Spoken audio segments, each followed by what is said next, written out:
किसान भाइयों नमस्कार। मैं कमला प्रसाद मौर्य घोरौल सोनभद्र उत्तर प्रदेश से। आप देख रहे हैं टॉपर किसान यूट्यूब चैनल। टॉपर किसान यूट्यूब चैनल पर आप लोगों का स्वागत है।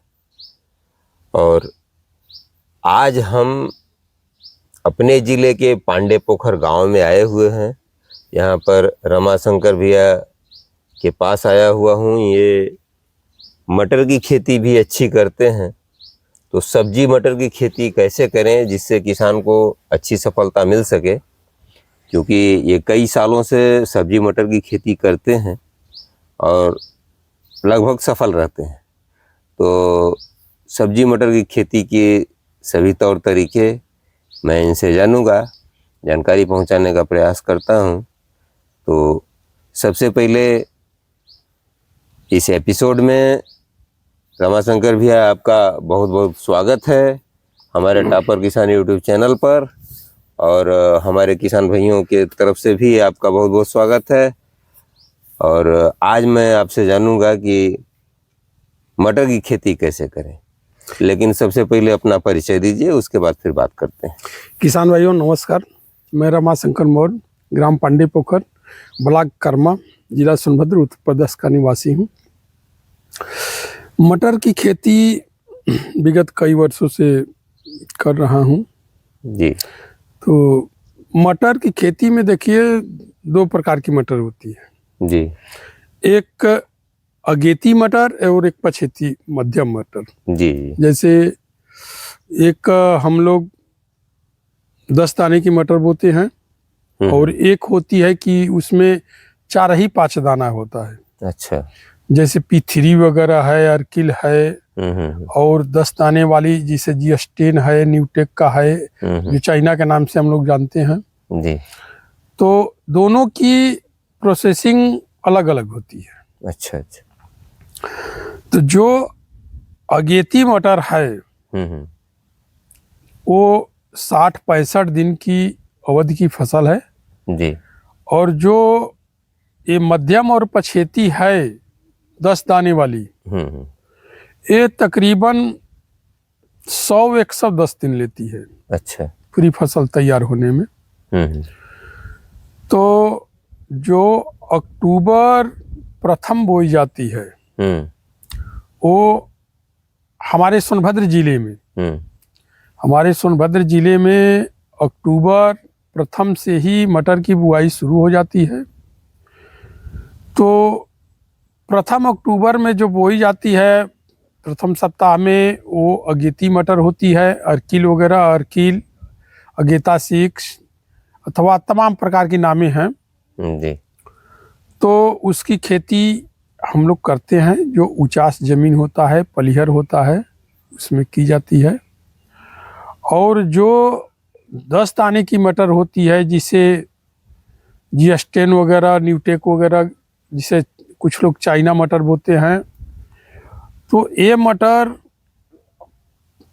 अक्टूबर लास्ट से यानी 15 अक्टूबर के बाद ही बोई जाती है। अच्छा। और इसका बोने का प्रोसेसिंग तो वही होता है, लेकिन ये ज़्यादा मात्रा में बोई जाती है और जो अगेती मटर है वो कम मात्रा में बोई जाती है। जी। दोनों की पैदावारी में और प्रॉफिट में अंतर होता है। जी। तो मटर बुआई के लिए सबसे पहले बढ़िया ढलान खेत होना चाहिए, उचास होना चाहिए। जो अगेती मटर है उसका समय तो अब निकल गया है। आज हम लोग 8 नवंबर 2025 को बात कर रहे हैं। तो अब अर्किल वगैरह बोने का कोई मतलब नहीं है, लेट वो बहुत अच्छा नहीं होगा। बात करते हैं जो 10 दाने की मटर होती है, जिस्टेन। अच्छा। तो जिस्टेन की खेती करने के लिए सबसे पहले आप ये ध्यान दीजिए कि जो जमीन है, खेत है जी, वो बढ़िया सूखी हो। अच्छा। तब उसकी जुताई कीजिए। अच्छा। कभी भी किसान भाई क्या करते हैं कि जल्दीबाजी में कच्ची खेत जोत देते हैं। उससे मटर का आगे चलकर विकास नहीं होता, विकास प्रभावित होता है। जी। तो आप भले 4 दिन 1 हफ्ता लेट कर दीजिए, वो चलेगा, लेकिन कच्ची खेत की जुताई मत कीजिए। खेत जो बढ़िया से पक जाए तो आप 2-3 बार कल्टीवेटर से जुताई कीजिए। इसके बाद आप एक बार रूटावेटर लगाइए। इसके बाद अगर अच्छी नमी हो तो आप सीडिल से मटर की बिजाई कर सकते हैं। अच्छा अगर पर्याप्त नमी हो तो जी। अगर पश्चिमा हवा चल रही है, सूखा मौसम है, नमी कम है, तो आप कभी भी सीडिल से बुआई मत कीजिए। अच्छा। तो आप छिटकवा विधि से बुआई कीजिए। अच्छा। तो छिटकवा विधि से आप बुआई, जैसे खेत में रूटावेटर लगा दिए या कल्टीवेटर लगा दिए, छिटकवा विधि से खाद बीज को अगर बुआई किए, इसके बाद उसको हल्का सा मिट्टी में मिला दीजिए। अच्छा। जिसमें ये ध्यान रहे कि 70-80% बीज दब जाए और 20% बीज अगर ऊपर भी दिखाई देता है तो कोई बात नहीं, उतना आप कीजिए। तो उस तरह का मतलब जमीन होना चाहिए कि अगर लड्डू बन रहा है, मिट्टी का लड्डू बन रहा है, तब तो सीडिल से बोइए। अगर खेत में मिट्टी का लड्डू नहीं बन रहा है तो आप सीडिल से मत बोइए, नहीं तो जार्मिनेशन प्रभावित हो जाएगा, आपका जामेगा बढ़िया नहीं। तो उसके लिए आप छिटकुआ करिए जी। अब रही बीज, तो बीज 1 हेक्टेयर में, एकड़ में बात करिए, एकड़ में 1 एकड़ में जी आपको 70 से 75 किलो बीज लेना है। अच्छा। बीज आप कहेंगे बीज ज्यादा हो रहा है, लेकिन किसान भाइयों बीज ज्यादा नहीं हो रहा है। आप 1 एकड़ में 70 से 75 किलो बीज डालिए छिटकुआ विधि में, और आप अगर सीडिल चलाते हैं तो 60 से 65 किलो बीज डालिए। अच्छा। छिटकुआ विधि में 20% बीज ऊपर दिखाई दे रहा है, और वो जो ऊपर दिखाई दे रहा है वो जार्मिनेशन में नहीं आएगा जी। और सीडिल से बोते हैं तो 60-65% किलो में पर्याप्त बीज जम जाता है जी। तो इसलिए छिटकवा करते हैं तो 75 किलो कर दीजिए, और सीडिल से करते हैं तो 60 किलो कर दीजिए जी।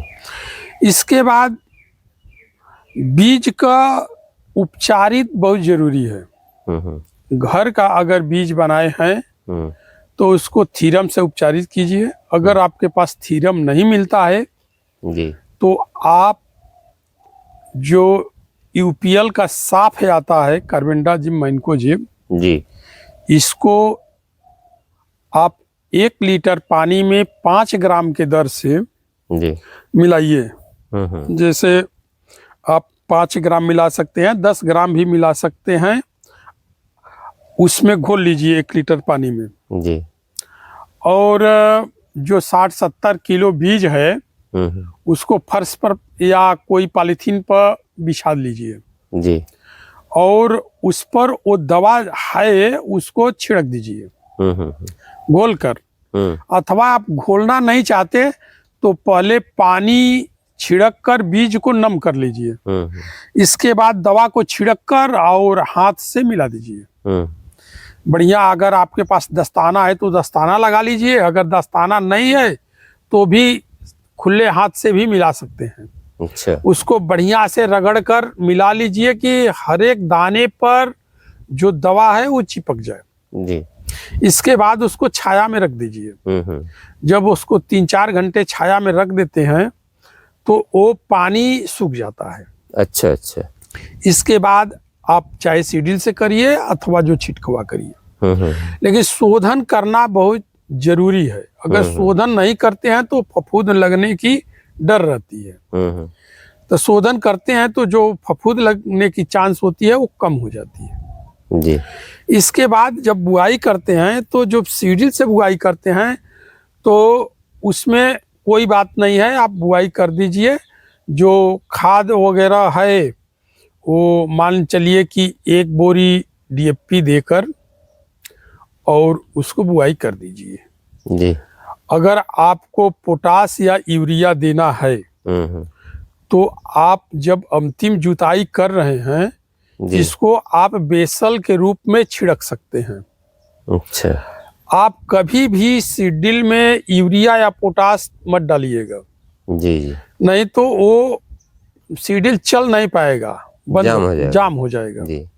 इसलिए सिर्फ बीज और खाद जो डीएपी है वही डालिए। अगर आपको यूरिया पोटाश या और कुछ डालना है तो आप अलग से खेत में फेंक दीजिए जुताई के पहले। जी। इसके बाद लड्डू अगर बन रही हो तो सीड्रिल चलवाइए, सिंचाई मत कीजिए। अगर लड्डू नहीं बन रही है तो छिटकवा कीजिए। और छिटकवा बुआई के 24 घंटे के अंदर उसमें आप स्प्रिंकलर द्वारा पानी दीजिए। अच्छा। अगर आपके पास स्प्रिंकलर है तो स्प्रिंकलर से पानी दीजिए। स्प्रिंकलर के बजाय मिनी स्प्रिंकलर है तो और बेस्ट है। अगर वो भी नहीं है तो आप जो ये 20 फीट की काली वाली पाइप होती है जी, इसको हाथ के द्वारा प्रेशर देकर इसको पानी को छिड़काव कीजिए। अच्छा। अब ये जरूरी नहीं है कि आपको 10 बीघा 10 एकड़ बोना है तो एक ही दिन में बो दीजिए और पता चला कि वो पर्याप्त सिंचाई नहीं हो पाई। आप रोज 1 ही एकड़ बोइए, 2 ही एकड़ बोइए, उतना बोइए कि जितना हम सिंचाई कर सके। जितने की सिंचाई हो सकती है उतना ही बोना है। जी। ये छिटकवा के लिए। और जो सीढ़ी है वो तो 10 एकड़ भी बो सकते हैं, उससे कोई मतलब है नहीं। जी। और जो छिटकवा है अगर आप सिंचाई नहीं करते हैं तो जार्मिनेशन बढ़िया नहीं आएगा। जी। स्प्रिंकलर चलाते हैं, आपका 1.5 किलो का प्रेशर है तो आप 30 मिनट से लेकर 45 मिनट के बीच आपकी नमी पर्याप्त हो जाएगी। अच्छा। अगर मिनी स्प्रिंकलर आपके पास है जी तो आप 45 मिनट से 1 घंटे तक चला सकते हैं। अच्छा। 1 घंटे का ऊपर नहीं चलाना है, नहीं सड़ जाएगा। जी जी। यानी कहने का मतलब है उस खेत में आप जाइए जहां पानी दिए हैं तो आपका पैर न धंसे। अच्छा। इतना ध्यान रहे जी। अपनी भाषा में, किसानों की भाषा में, कि हम पानी दिए और उस खेत में गए तो हमारा पैर धंसना नहीं चाहिए। जी जी। उतने नमी रहे जितना पर हम यूरिया डालते हैं और यूरिया हमारी काम कर जाती है, उतने नमी रहे। जी। और आपका जार्मिनेशन 90 से 100% होगा। अच्छा। इसके बाद पानी डालने के 48 घंटा के अंदर जी आपको एक आती है पेंडामेथिलीन। अच्छा। दवा जो पीला रहता है, पेंडामेथिलीन। उसको आपको 1.5 लीटर दवा को प्रति एकड़ के हिसाब से छिड़काव करना है, स्प्रे करना है। अब मैंने ये बोला कि आप सिंचाई कीजिए तो आप सोच रहे होंगे कि सिंचाई क्यों कह रहे हैं। तो सिंचाई से 2 फायदा है। एक तो बीज हमारा जर्मिनेट हो गया, नमी पर्याप्त हो गई, और दूसरा का हमारा जो खरपतवार के लिए पेंडामेथिलीन डालते हैं वो आपको 100% काम करेगा। अच्छा। नमी के वजह से। जी। अगर आप सूखी मिट्टी में पेंडामेथिलीन डालेंगे तो उतना काम नहीं करेगा। जी जी। तो आप तकरीबन 3 बजे के बाद उस खेत में पेंडामेथिलीन डाल दीजिए। जैसे आज हम सिंचाई किए तो हम तो उतने पानी डाल रहे हैं कि हम चल सकें। अगले दिन आप दूसरी मीटिंग जब देखें कि नहीं खेत चलने लायक फर्स्ट क्लास के हो गया है, पौधा हमारा नुकसान, बीज हमारा नुकसान नहीं होगा जी, तो आप उसको छींट दीजिए। भले खेत आपको सफेद दिखाई दे, रात को जब ओस पड़ेगी तो पूरा दवा ले लेगा। अच्छा। हाँ, आपका करीब करीब 70-80% घास का निदान वही हो जाएगा। अच्छा अच्छा। और अगर जो जिद्दी घास बाद में अगर आती भी है जी तो वो आप मैनुअल निकाल सकते हैं। अच्छा। तो आप इस तरह से आपने बीज डाला, बुआई होगी। अब जब खरपतवार आपका पेंडिमिथिलिन डाले हैं तो 40 दिन तक नहीं आएगा। जी जी। अगर पेंडिमिथिलिन काम कर गया तो 40 दिन तक खरपतवार नहीं उगेगा। अगर नहीं काम किया तो कभी भी उग सकता है। जी जी। तो अब आपको ठीक 25वें दिन से 30वें दिन के बीच में प्रथम सिंचाई करनी है। अच्छा। 25 से 30 दिन पर सिंचाई करनी है, वो भी हल्की सिंचाई करनी है। अच्छा अच्छा। अगर आप स्प्रिंकलर लगाए हैं तो स्प्रिंकलर आप इस बार 1.5 घंटा चलाएंगे। 1.5 घंटा 1.5 किलो प्रेशर पर। अच्छा। अगर मिनी स्प्रिंकलर आपके पास है 1 किलो का प्रेशर है तो आप 2 घंटा चलाइए। 1.5 किलो का प्रेशर है तो आप 1.5 घंटा चलाइए। 2 किलो का प्रेशर है तो आप 1 घंटा चलाइए। यानी कहने का मतलब उतना आप पानी दीजिए कि मटर के लिए पर्याप्त नमी भर हो, ज्यादा पानी न हो। अगर ज्यादा पानी लगेगा तो फायदा के जगह नुकसान हो जाएगा जी। और पौधा आपका पीला पड़ जाएगा, बैठ जाएगा। जी। आप कितनों भी यूरिया डालेंगे, जिंक डालेंगे, वो पौधा आएगा नहीं। इसलिए पानी पर मटर के विशेष ध्यान। जी। अगर आपके पास स्प्रिंकलर नहीं है, ड्रिप नहीं है, तो आप मेड़ विधि, बेड विधि द्वारा भी मटर कर सकते हैं। अच्छा। आप पहटा बना सकते हैं, छोटे छोटे कियारी बना सकते हैं। जी। मतलब कहने का कि पानी लगना नहीं चाहिए। अगर पानी आप ज्यादा देते हैं तो फसल नुकसान होना तय है। तो 30वें दिन पानी देना है। फिर उसके 30वें दिन पानी देना है, फिर उसके 30वें दिन पानी देना है। तो आपका 65 दिन बाद, बुआई से 65 दिन पर आपका मटर जो है वो फली पकड़ लेगा। अच्छा। फूल आने लगेगा, फली पकड़ लेगा। और प्रथम तोड़ाई 75 से 90 दिन आते आते प्रथम तोड़ाई आपकी मटर की होगी। अच्छा। इसके पहले आप समय समय पर खेत की निरीक्षण कीजिए। अगर उसमें माहो लग रहा है तो माहो के लिए आप दवा डालिए। अगर फूल पर नहीं है तो आप प्रोफेनोफास डाल सकते हैं, साइपरमेथ्रिन डाल सकते हैं, मोनोकोटोफास डाल सकते हैं, या तमाम कोई भी कीटनाशक उठाइए और डाल दीजिए। जी। अगर आपका पौधा फूल पर है तो आप सतर्क हो जाइए। फूल पर सभी दवाइयाँ नहीं डालनी चाहिए, नहीं फूल आपका ड्रॉप हो जाएगा। अगर आपका फूल की अवस्था पर है तो आप इमिडाक्लोरोपिड डाल सकते हैं, थायोमिक्सथाम डाल सकते हैं, जो एक तारा के नाम से सिजेंटा देता है या तमाम देते हैं। तो थायोमिक्सथाम डाल सकते हैं, इमिडाक्लोरोपिड डाल सकते हैं। इस तरह का डाल सकते हैं दवा जो फूल को गिराता न हो। जी। इसके बाद अगर आपको टॉनिक या खाद का स्प्रे करना है फूलन अवस्था पर या फूल के पहले, अगर पौधा देख रहे हैं कि ग्रोथ कम है, तो आप 05234 का 2 से 3 बार एक हफ्ता पर छिड़काव कर सकते हैं। अच्छा।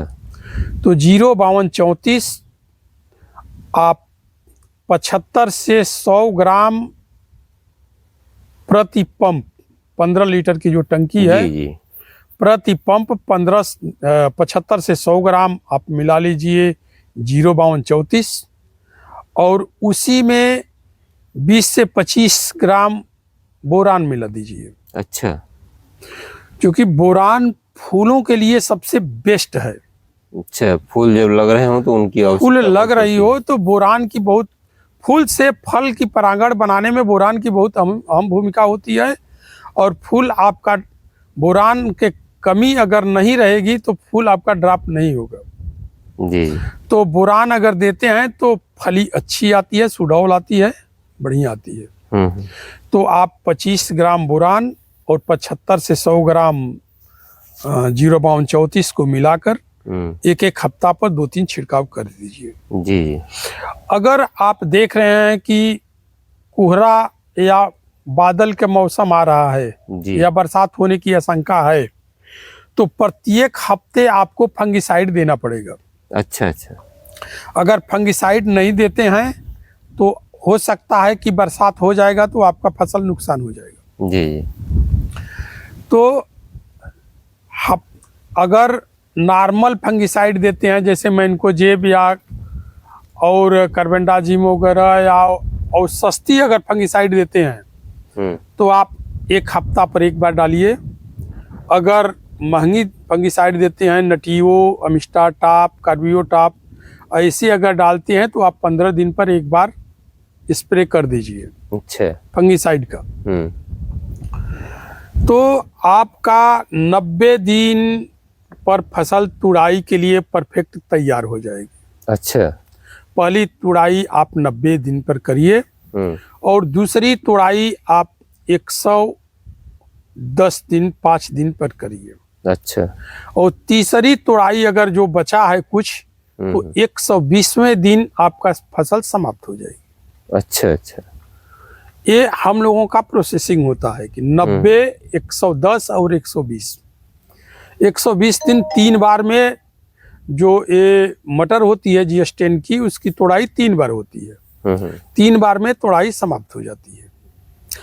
तो रह गई उत्पादन की बात जी। तो उत्पादन 75 कुंटल से लेकर अमूमन मान लीजिए 60 कुंटल से लेकर 80 कुंटल तक जाता है प्रति एकड़। अच्छा, इसी के आसपास उत्पादन इसी के आसपास उत्पादन मिलता है। अगर इतना प्रबंधन कर दिया जाएगा तो 60 कुंटल से लेकर 80 कुंटल का उत्पादन होता है। अब रेट बाजार के ऊपर निर्भर है, रेट कितना मिलता है। आप 25 का पकड़ लेते हैं, 20 का पकड़ते हैं, 15 का पकड़ते हैं, 10 का पकड़ते हैं। अमूमन अब आज के डेट में पैसे की वैल्यू को देखते हुए 10 रुपए से नीचे तो नहीं बिकती है। अब किसान का दुर्भाग्य खराब हो तो कुछ भी हो सकता है, लेकिन 10 के नीचे तो बिकती नहीं है। अमूमन 15, 18, 20 की मटर यही बिकती है। तो आप वही कैलकुलेशन कर लीजिए कि मटर की खेती से आपको अगर अच्छी खेती करते हैं 80 कुंटल की अगर एकड़ में उत्पादन लेते हैं, संजोग से आपका अगर 20 रुपए का बिक गया तब तो बढ़िया कुछ मिल गया, 15 बिका तो मीडियम मिला, अगर 10 में फंस गए तो थोड़ा बहुत मिलेगा, लेकिन फिर भी जो आप खर्च लगाए हैं वो धन दूना हो जाएगा। हाँ, मटर का एक खासियत है कि जो भी धन लगाए हैं वो धन दूना हो जाता है, इसमें दिक्कत नहीं होती है। अगर संजोग बैठा, रेट बढ़िया मिला, अगेती फसल निकली तो ज़्यादा भी मिल जाएगा। तो आप लोगों ने जाना किसान भाइयों कि किस प्रकार से मटर की खेती करके किसान सफल हो सकता है, और आप लोगों के लिए और हमारे चैनल के लिए रमाशंकर भैया ने समय दिया, तो इसके लिए आपको बहुत बहुत धन्यवाद। ढेर सारी मंगल कामनाएं। और इसी के साथ आप लोगों से यह उम्मीद करता हूं कि अगर आप लोगों को यह वीडियो अच्छी लगी हो तो वीडियो को लाइक कर दीजिएगा, साथ में हमारे चैनल को जरूर सब्सक्राइब कीजिएगा। आपके एक सब्सक्राइब से मेरे को बहुत ज़्यादा मोटिवेशन मिलता है कि मैं आपको और अच्छा से अच्छा वीडियो बना लेकर के आता रहूं और आप लोगों को जानकारी मिलती रहे। तो अगर आप मुझे फेसबुक पेज पर देख रहे हैं तो टॉपर किसान फेसबुक पेज को फॉलो कीजिएगा और लाइक कीजिएगा। तो आज का वीडियो यहीं तक, फिर अगली वीडियो में आप लोगों से मुलाकात होगी। तब तक के लिए आप हमको आज्ञा दीजिए। नमस्कार, धन्यवाद। जय जवान, जय किसान, जय विज्ञान।